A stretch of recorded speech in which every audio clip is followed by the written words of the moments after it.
ಈ ಬಾರಿಯ ಲೋಕಸಭಾ ಚುನಾವಣೆಯಲ್ಲಿ ಮೈತ್ರಿ ಮಾಡಿಕೊಂಡು ಅಖಾಡಕ್ಕಿಳಿಯಲು ಕಾಂಗ್ರೆಸ್ ಜೆಡಿಎಸ್ ಸಜ್ಜಾಗಿವೆ. ಆದರೆ ಕೆಲವು ಕ್ಷೇತ್ರಗಳ ಅಭ್ಯರ್ಥಿಗಳ ಆಯ್ಕೆ ಎರಡೂ ಪಕ್ಷಗಳಿಗೆ ಕಗ್ಗಂಟಾಗಿದೆ.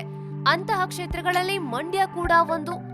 ಜೆಡಿಎಸ್ನ ಪ್ರಭಾವ ಹೆಚ್ಚಿರುವ ಮಂಡ್ಯದಲ್ಲಿ ಕಾಂಗ್ರೆಸ್ ನಾಯಕರ ಹವಾ ಕೂಡ ಜೋರಾಗಿಯೇ ಇದೆ.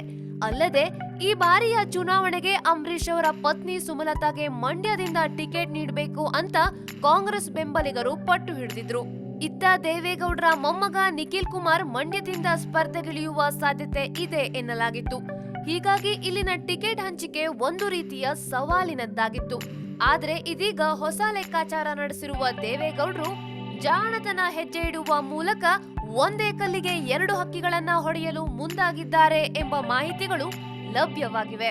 ರಾಜಕೀಯದ ಚದುರಂಗದಾಟದಲ್ಲಿ ದೇವೇಗೌಡರು ಯಾವಾಗ ಯಾವ ಕಾಯಿಯನ್ನ ನಡೆಸ್ತಾರೆ ಅಂತ ಊಹಿಸೋದು ಸ್ವಲ್ಪ ಕಷ್ಟವೇ. ಇದೀಗ ಮಂಡ್ಯದಲ್ಲಿ ಹೊಸ ದಾಳ ಉರುಳಿಸಿದ ಜೆಡಿಎಸ್ ಮತ್ತೆ ಮಂಡ್ಯ ಕ್ಷೇತ್ರವನ್ನ ತನ್ನ ತೆಕ್ಕೆಗೆ ತೆಗೆದುಕೊಳ್ಳಲು ತಂತ್ರವನ್ನ ರೂಪಿಸಿದೆ. ಸುಮಲತಾ ಅಂಬರೀಶ್ ಅವರನ್ನ ಕಣಕ್ಕಿಳಿಸಲು ಕಾಂಗ್ರೆಸ್ ಮುಂದಾಗಿದೆ ಎಂಬ ಸುದ್ದಿ ಹರಡುತ್ತಿದ್ದಂತೆ ಜೆಡಿಎಸ್ ವರಿಷ್ಠ ದೇವೇಗೌಡರು ಇಕ್ಕಟ್ಟಿಗೆ ಸಿಲುಕಿದ್ರು. ಕಳೆದ 2-3 ದಿನಗಳಿಂದ ಈ ವಿಚಾರ ರಾಜಕೀಯ ವಲಯದಲ್ಲಿ ಸಾಕಷ್ಟು ಚರ್ಚೆಗೆ ಒಳಗಾಗಿತ್ತು. ಇದೀಗ ಮಂಡ್ಯದ ಸೊಸೆಯಾದ ಸುಮಲತಾ ಅಂಬರೀಶ್ ಬದಲಿಗೆ ಮಂಡ್ಯದ ಮನೆ ಮಗಳನ್ನ ಅಖಾಡಕ್ಕಿಳಿಸಲು ಜೆಡಿಎಸ್ ತಂತ್ರವನ್ನ ರೂಪಿಸಿದೆ. ಆ ಮೂಲಕ ಕಾಂಗ್ರೆಸ್ ತಂತ್ರಕ್ಕೆ ತಿರುಗೇಟು ನೀಡಲು ದೇವೇಗೌಡರು ಸಿದ್ಧತೆ ನಡೆಸಿದ್ದಾರೆ. 2 ಬಾರಿ ಜೆಡಿಎಸ್ನಿಂದ ಟಿಕೆಟ್ ವಂಚಿತರಾಗಿದ್ದ ಮಂಡ್ಯದ ಲಕ್ಷ್ಮಿ ಅಶ್ವಿನ್ ಗೌಡ ಅವರಿಗೆ ಈಗ ಅವಕಾಶ ನೀಡಲು ಜೆಡಿಎಸ್ ಮುಂದಾಗಿದೆ ಎನ್ನಲಾಗಿದೆ. ಕಳೆದ ಲೋಕಸಭಾ ಉಪಸಮರದಲ್ಲೂ ಅವಕಾಶ ವಂಚಿತರಾಗಿದ್ದ ಲಕ್ಷ್ಮಿಗೆ ವಿಧಾನಸಭಾ ಚುನಾವಣೆಯಲ್ಲೂ ಟಿಕೆಟ್ ಕೈತಪ್ಪಿತ್ತು. ಈಗ ಮಂಡ್ಯ ಲೋಕಸಭಾ ಅಭ್ಯರ್ಥಿ ಸ್ಥಾನಕ್ಕೆ ಐಆರ್ಎಸ್ ಅಧಿಕಾರಿಯಾಗಿದ್ದ ಲಕ್ಷ್ಮಿ ಅಶ್ವಿನ್ ಗೌಡ ಅವರಿಗೆ ಟಿಕೆಟ್ ನೀಡಲು ಚಿಂತನೆ ನಡೆಸಲಾಗಿದೆ.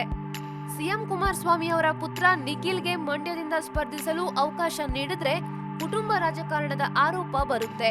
ಸುಮಲತಾ ಅಂಬರೀಶ್ ಸ್ಪರ್ಧಿಸಬೇಕೆಂಬ ಒತ್ತಾಯ ಇರೋದ್ರಿಂದ ಮಹಿಳೆಗೆ ಅವಕಾಶ ತಪ್ಪಿಸಿದ ಆರೋಪವೂ ಬರಬಹುದು.